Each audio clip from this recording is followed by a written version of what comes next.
Jaya Radha Madhava Punya Bihari.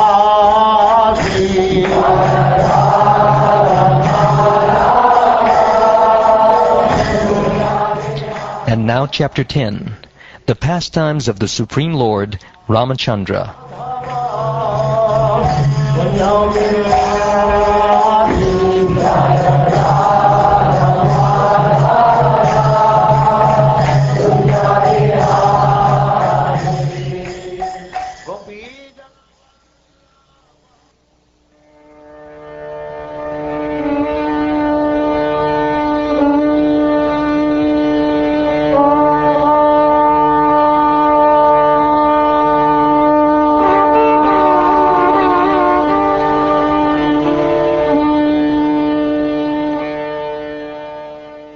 Shukdev Goswami said, the son of Maharaj Khatvanga was Dirghabahu, and his son was the celebrated Maharaj Raghu. From Maharaj Raghu came Aja, and from Aja was born the great personality Maharaj Dasharath.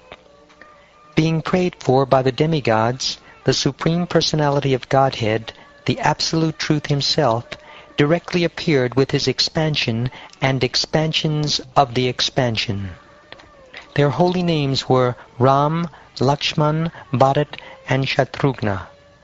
These celebrated incarnations thus appeared in 4 forms as the sons of Maharaj Dasharath.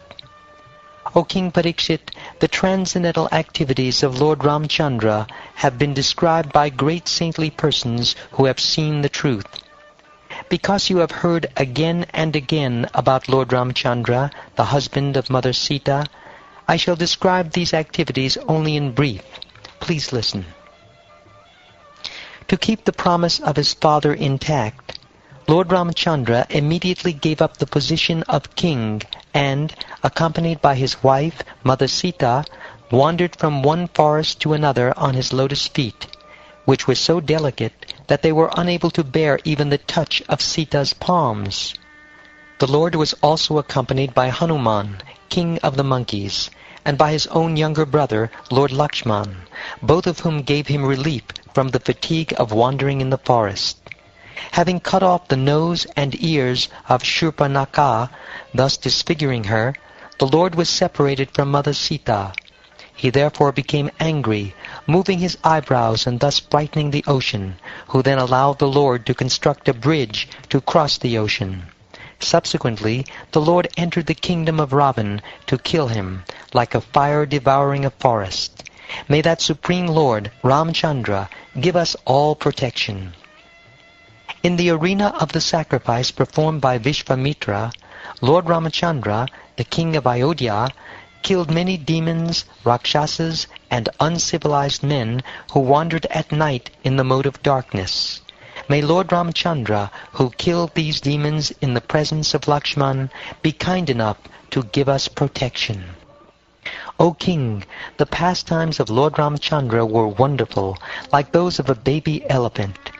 In the assembly where Mother Sita was to choose her husband, in the midst of the heroes of this world, he broke the bow belonging to Lord Shiva.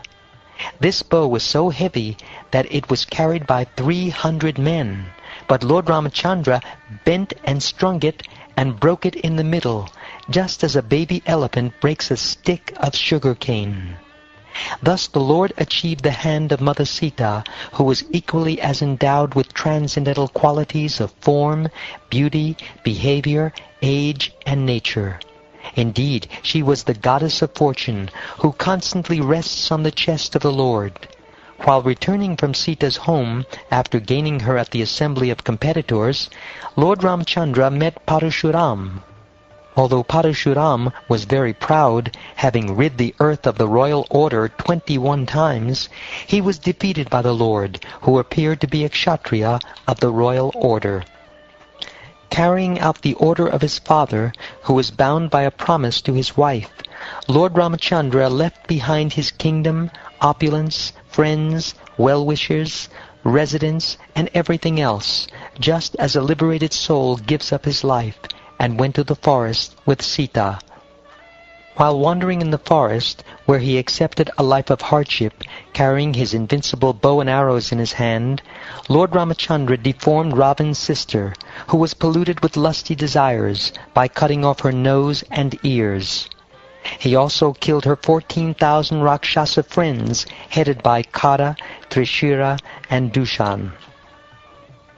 O King Parikshit, when Ravan, who had 10 heads on his shoulders, heard about the beautiful and attractive features of Sita, his mind was agitated by lusty desires, and he went to kidnap her. To distract Lord Ramachandra from his ashram, Ravan sent Maricha in the form of a golden deer, and when Lord Ramachandra saw that wonderful deer, he left his residence and followed it, and finally killed it with a sharp arrow, just as Lord Shiva killed Daksha. When Ramachandra entered the forest and Lakshman was also absent, the worst of the Rakshasas, Ravan, kidnapped Sita Devi, the daughter of the king of Videha, just as a tiger seizes unprotected sheep when the shepherd is absent. Then Lord Ramachandra wandered in the forest with his brother Lakshman, as if very much distressed due to separation from his wife. Thus he showed by his personal example the condition of a person attached to women. Lord Ramachandra, whose lotus feet are worshipped by Lord Brahma and Lord Shiva, had assumed the form of a human being. Thus he performed the funeral ceremony of Jatayu, who was killed by Ravan. The Lord then killed the demon named Kabanda, and after making friends with the monkey chiefs, killing Bali, and arranging for the deliverance of Mother Sita, he went to the beach of the ocean. After reaching the beach, Lord Ramachandra fasted for 3 days, awaiting the arrival of the ocean personified. When the ocean did not come, the Lord exhibited his pastimes of anger, and simply by his glancing over the ocean, all the living entities within it, including the crocodiles and sharks, were agitated by fear. Then the personified ocean fearfully approached Lord Ramachandra, taking all paraphernalia to worship him. Falling at the Lord's lotus feet, the personified ocean spoke as follows. O all-pervading Supreme Person, we are dull-minded and did not understand who you are, but now we understand that you are the Supreme Person, the Master of the entire universe, the unchanging and original personality of Godhead. The demigods are infatuated with the mode of goodness, the Prajapatis with the mode of passion, and the Lord of Ghosts with the mode of ignorance. But you are the master of all these qualities. My Lord, you may use my water as you like. Indeed, you may cross it and go to the abode of Ravan, who is the great source of disturbance and crying for the 3 worlds. He is the son of Vishrava, but is condemned like urine. Please go kill him, and thus regain your wife Sita Devi. O great hero, although my water presents no impediment to your going to Lanka, please construct a bridge over it to spread your transcendental fame. Upon seeing this wonderfully uncommon deed of your lordship, all the great heroes and kings in the future will glorify you.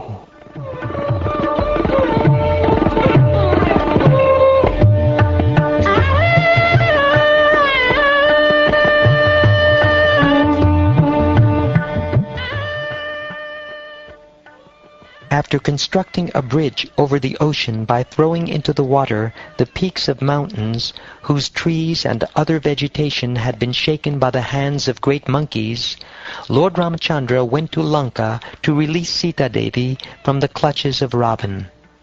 With the direction and help of the Bishan, Ravan's brother, the Lord, along with the monkey soldiers headed by Sugriv, Nila, and Hanuman, entered Ravan's kingdom, Lanka, which had previously been burnt by Hanuman. After entering Lanka, the monkey soldiers, led by chiefs like Sugriv, Nila, and Hanuman, occupied all the sporting houses, granaries, treasuries, palace doorways, city gates, assembly houses, palace frontages, and even the resting houses of the pigeons. When the city's crossroads, platforms, flags, and golden water pots on its domes were all destroyed, the entire city of Lanka appeared like a river disturbed by a herd of elephants. When Ravan, the master of the Rakshasas, saw the disturbances created by the monkey soldiers, he called for Nikumba, Kumbha, Dhumraksha, Durmukha, Surantaka, Narantaka, and other Rakshasas, and also his son Indrajit. Thereafter he called for Prahasta, Atikaya, the Kampana, and finally Kumbhakarna. Then he induced all his followers to fight against the enemies. Lord Ramachandra, surrounded by Lakshman and monkey soldiers like Sugriv, Hanuman, Gandamada, Nila, Angada, Jambavan, and Panasa, attacked the soldiers of the Rakshasas, who were fully equipped with various invincible weapons like swords, lances, bows, prasas, rishtis, Shakti arrows, khadgas, and tomaras. Angada and the other commanders of the soldiers of Ramachandra faced the elephants, infantry, horses, and chariots of the enemy, and hurled against them big trees, mountain peaks, clubs, and arrows. Thus the soldiers of Lord Ramachandra killed Ravan's soldiers, who had lost all good fortune because Ravan had been condemned by the anger of Mother Sita. Thereafter, when Ravan, the king of the Rakshasas, observed that his soldiers had been lost, he was extremely angry. Thus he mounted his airplane, which was decorated with flowers, and proceeded toward Lord Ramachandra, who sat on the effulgent chariot brought by Matali, the chariot driver of Indra. Then Ravan struck Lord Ramachandra with sharp arrows. Lord Ramachandra said to Ravan, "You are the most abominable of the man-eaters. Indeed, you are like their stool. You resemble a dog, for as a dog steals edibles from the kitchen in the absence of the householder, in my absence you kidnap my wife Sita Devi. Therefore, as Yamaraj punishes sinful men, I shall also punish you. You are most abominable, sinful, and shameless. Today, therefore, I, whose attempt never fails, shall punish you." After thus rebuking Ravan, Lord Ramachandra fixed an arrow to his bow, aimed at Ravan, and released the arrow, which pierced Ravan's heart like a thunderbolt. Upon seeing this, Ravan's followers raised a tumultuous sound, crying, "Alas! Alas! What has happened? What has happened?" as Ravan, vomiting blood from his 10 mouths, fell from his airplane, just as a pious man falls to the earth from the heavenly planets when the results of his pious activities are exhausted. Thereafter, all the women whose husbands had fallen in the battle, headed by Mandodari, the wife of Ravan, came out of Lanka. Continuously crying, they approached the dead bodies of Ravan and the other Rakshasas. Striking their breasts in affliction because their husbands had been killed by the arrows of Lakshman, the women embraced their respective husbands and cried piteously in voices appealing to everyone, "O my lord, O master, you epitomized trouble for others, and therefore you were called Ravan. But now that you have been defeated, we also are defeated, for without you the state of Lanka has been conquered by the enemy. To whom will it go for shelter? O greatly fortunate one, you came under the influence of lusty desires, and therefore you could not understand the influence of Mother Sita. Now, because of her curse, you have been reduced to this state, having been killed by Lord Ramachandra. See, because of you, the state of Lanka, and also we ourselves, now have no protector. By your deeds you have made your body fit to be eaten by vultures, and your soul fit to go to hell."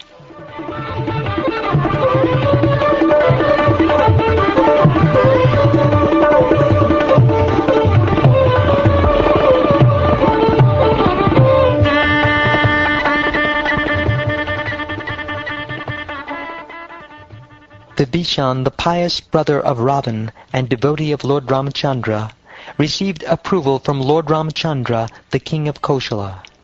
Then he performed the prescribed funeral ceremonies for his family members to save them from the path to hell. Thereafter, Lord Ramachandra found Sita Devi sitting in a small cottage beneath the tree named Shimshapa in a forest of Ashok trees.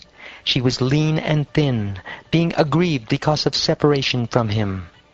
Seeing his wife in that condition, Lord Ramachandra was very compassionate. When Ramachandra came before her, she was exceedingly happy to see her beloved, and her lotus-like mouth showed her joy.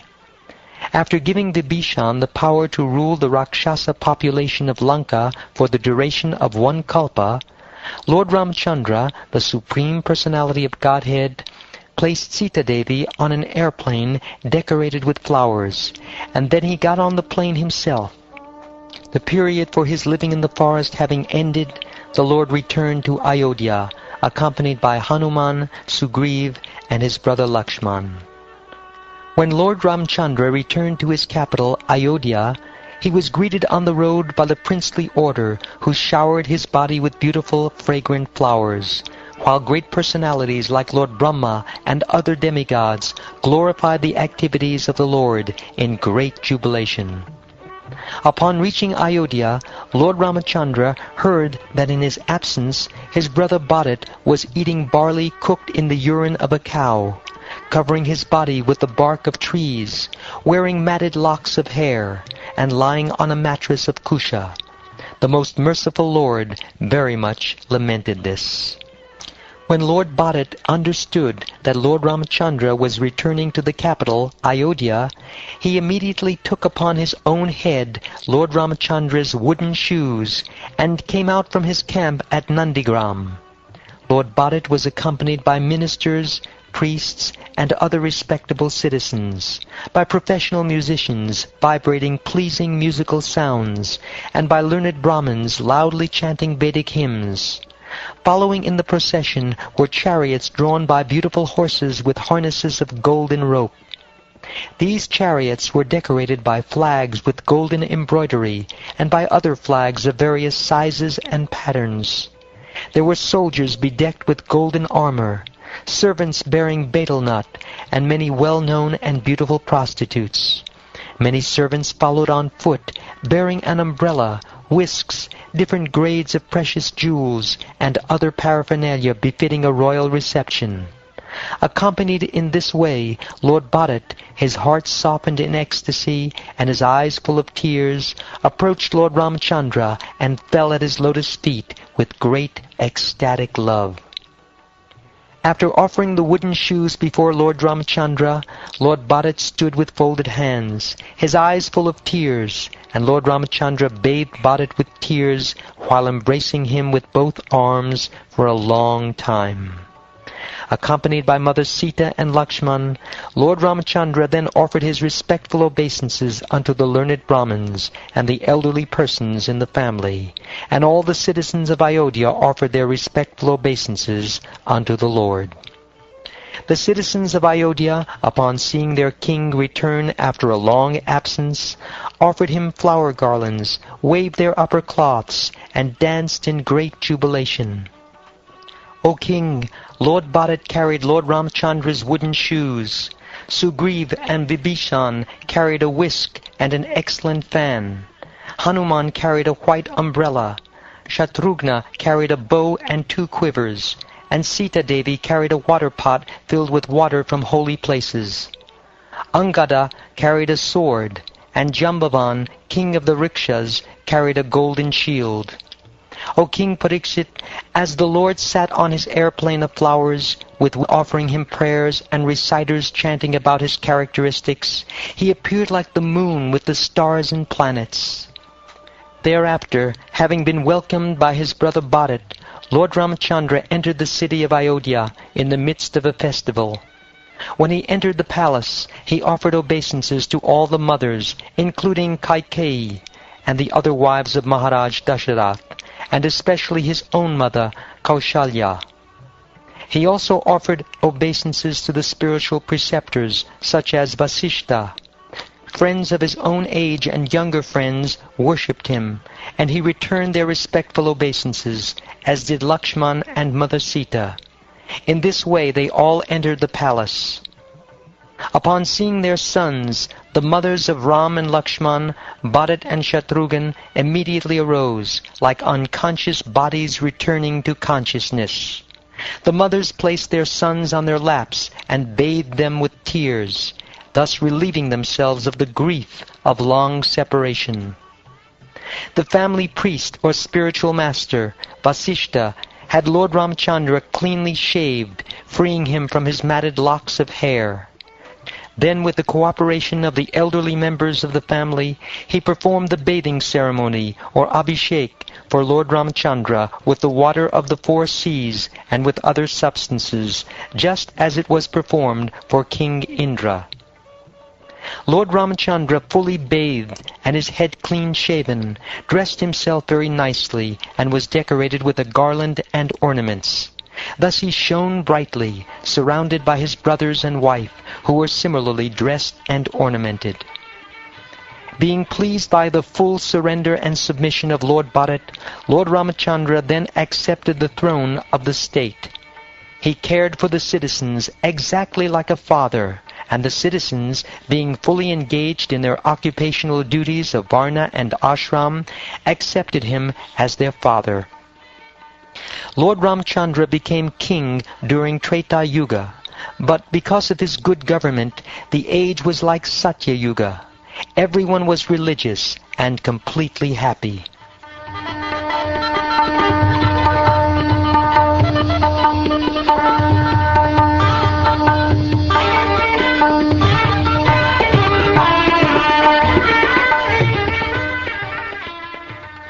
O Maharaj Pariksit, best of the Bharat dynasty, during the reign of Lord Ramachandra, the forests, the rivers, the hills and mountains, the states, the 7 islands and the 7 seas were all favorable in supplying the necessities of life for all living beings. When Lord Ramachandra, the Supreme Personality of Godhead, was the king of this world, all bodily and mental suffering, disease, old age, bereavement, lamentation, distress, fear and fatigue were completely absent. There was even no death for those who did not want it. Lord Ramachandra took a vow to accept only one wife and have no connection with any other women. He was a saintly king, and everything in his character was good, untinged by qualities like anger. He taught good behavior for everyone, especially for householders, in terms of varnashram dharma. Thus he taught the general public by his personal activities. Mother Sita was very submissive, faithful, shy, and chaste, always understanding the attitude of her husband. Thus, by her character and her love and service, she completely attracted the mind of the Lord.